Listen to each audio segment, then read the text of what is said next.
આકાશવાણી ભુજ સમાચાર અશરફ નથવાણી વાંચે છે। નમસ્કાર। હવામાન વિભાગ દ્વારા આજે અને આવતીકાલે એમ 2 દિવસ દરમિયાન રાજ્યના વિવિધ જિલ્લાઓમાં રેડ એલર્ટ તેમજ ઓરેન્જ એલર્ટ જાહેર કરીને અત્યંત ભારે વરસાદની આગાહી કરવામાં આવી છે। આગાહીને ધ્યાને લઈ રાજ્યના મુખ્ય સચિવ પંકજ જોશીના અધ્યક્ષ સ્થાને state emergency operation centre Gandhinagar ખાતે સમીક્ષા બેઠક યોજાઈ હતી। બેઠકમાં વિડીયો કોન્ફરન્સના માધ્યમથી જોડાયેલા વિવિધ જિલ્લા કલેક્ટરોને મુખ્ય સચિવે આગાહીને ધ્યાને રાખીને સંભવિત જોખમ સામે એલર્ટ રહેવા સૂચન કરીને જિલ્લા વહીવટીતંત્ર દ્વારા કરાયેલી આગોતરી તૈયારીઓની સમીક્ષા કરી હતી। તેમણે વિવિધ જિલ્લાઓમાં આવેલા ડેમના જળસ્તર અને તેમાં વરસાદી પાણીની આવક અંગે વિગતવાર માહિતી મેળવી હતી। જરૂર જણાય ડેમોમાંથી પાણી છોડવા અને નીચાણવાળા વિસ્તારોમાં આવેલા ગામોને અગાઉથી જ એલર્ટ કરવા જણાવ્યું હતું।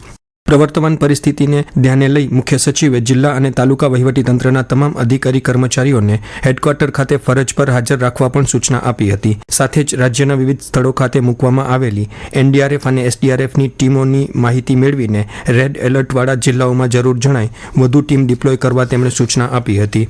અત્રે ઉલ્લેખનીય છે કે સંભવિત વરસાદની પરિસ્થિતિને ધ્યાને રાખીને કોઈપણ કટોકટીને પહોંચી વળવા રાજ્યના વિવિધ જિલ્લામાં 12 એનડીઆરએફ અને 20 એસડીઆરએફની ટીમો ડિપ્લોય કરવામાં આવી છે, જ્યારે એક એનડીઆરએફની ટીમને વડોદરા ખાતે રિઝર્વ રાખવામાં આવી છે। આવતીકાલે ઉત્તર ગુજરાતના વિવિધ જિલ્લાઓની સાથે કચ્છ જિલ્લામાં પણ રેડ એલર્ટ જાહેર કરવામાં આવ્યું છે।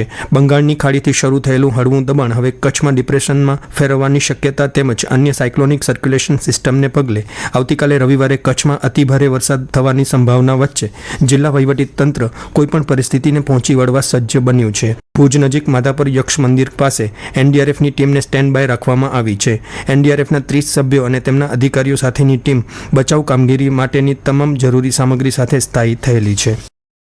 અતિભારે વરસાદની આગાહીને પગલે જિલ્લામાં આવેલ વિવિધ નહેરો, ડેમ સાઇટ્સ, તળાવો, પાણી ભરાઈ રહેતા વિસ્તારો, ડીપવે, કોઝવે, પાપડી, દરિયા કિનારાના વિસ્તારો વગેરેની નજીક નાગરિકોએ ન જવા, પાણીમાં નહાવા ન પડવા કે તેમાં ઉતરવાનું સાહસ ન ખેડવા તેમજ ધાર્મિક મેળાવડા ઉત્સવો સંદર્ભે આવા સ્થળોએ સાવચેતી દાખવવા કચ્છ જિલ્લા વહીવટીતંત્ર દ્વારા જાહેર જનતાને અનુરોધ કરવામાં આવ્યો છે। દરમિયાન પૂર્વ કચ્છમાં રાપર, ભચાઉ અને ગાંધીધામ તાલુકામાં વરસાદી માહોલ જામ્યો છે। રાપર શહેર ઉપરાંત ખડીર દ્વીપ સમૂહમાં પણ ગાજવીજ સાથે વરસાદી માહોલ જોવા મળી રહ્યો છે। ખડીર વિસ્તારના રતનપર, કલ્યાણપર, જનાણ, અમરાપર, દોડાવીરા, ખારોડા અને બાંભણકા સહિતના ગામોમાં રાત્રે 2.5 થી 4 ઇંચ જેટલો વરસાદ પડ્યો હતો। હમીરપર, ગેડી, ફતેગઢ, દબડા, સલારી, આડેસર, સળવા અને પલાસવા સહિતના વિસ્તારોમાં પણ સારો વરસાદ નોંધાયો છે। આજે બપોરે પણ રાપર તાલુકામાં જોરદાર વરસાદી ઝાપટા પડ્યા હોવાના અહેવાલ પ્રાપ્ત થયા છે। ભુજ અને અંજાર તાલુકામાં પણ આજે બપોર બાદ વરસાદ શરૂ થયો છે। જિલ્લા કંટ્રોલ રૂમ પાસેથી અમને મળેલી વિગતો મુજબ અત્યારે સાંજે 6 વાગે પૂરા થતા 12 કલાક દરમિયાન રાપરમાં 40 મિલીમીટર, ભચાઉમાં 36, ભુજમાં 10, ગાંધીધામમાં 8 અને અંજારમાં 5 મિલીમીટર વરસાદ નોંધાયો છે।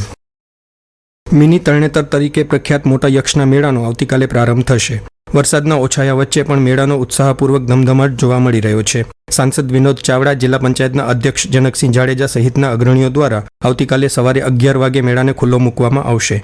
મેળામાં ધ્વજારોહણ, વાઘા શણગાર, સંતવાણી ઉપરાંત કચ્છ સૌરાષ્ટ્રના મલીઓનો બખમલાકડો, સ્નેહમિલન સહિતના કાર્યક્રમો યોજાશે। વરસાદી આગાહીના ઉચાટ વચ્ચે સહેલાણીઓ અને સ્ટોલ ધારકોને મેળામાં રંગત આવશે તેવી આશા છે। મેળામાં કેન્દ્ર સરકારની 11 વર્ષની સિદ્ધિઓને ઉજાગર કરવા માહિતી અને પ્રસારણ મંત્રાલયના કેન્દ્રીય સંચાર બ્યુરો ભુજ દ્વારા મલ્ટીમીડિયા પ્રદર્શનનું આયોજન કરવામાં આવ્યું છે। પ્રદર્શનને સાંસદ વિનોદ ચાવડા દ્વારા ખુલ્લું મૂકવામાં આવશે। આ મલ્ટીમીડિયા પ્રદર્શનમાં એક જ સ્થળેથી સરકારની વિવિધ કલ્યાણકારી યોજનાઓ તેમજ અભિયાનો અંગેની જાણકારી અને માર્ગદર્શન પૂરું પાડવામાં આવશે, જેનો વધુમાં વધુ લાભ મેળવવા કેન્દ્રીય સંચાર બ્યુરો ભુજના અધિકારી KR મહેશ્વરી દ્વારા અપીલ કરવામાં આવી છે। દરમિયાન ભુજ તાલુકાના માધાપર ખાતે આવેલા નાના યક્ષ ખાતે પણ આજથી ત્રિદિવસીય લોકમેળાનો પ્રારંભ થયો છે।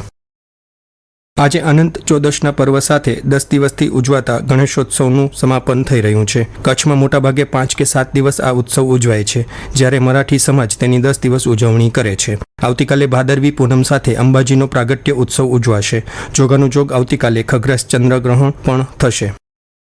રાપર તાલુકામાં વન વિભાગ દ્વારા ચાલુ વર્ષે અલગ અલગ યોજના હેઠળ 55,000 જેટલા રોપાઓનું વાવેતર કરવામાં આવ્યું છે, તેમ મોટી રવ ખાતે ઉજવાયેલા તાલુકા કક્ષાના 76મા વન મહોત્સવ પ્રસંગે જણાવાયું હતું।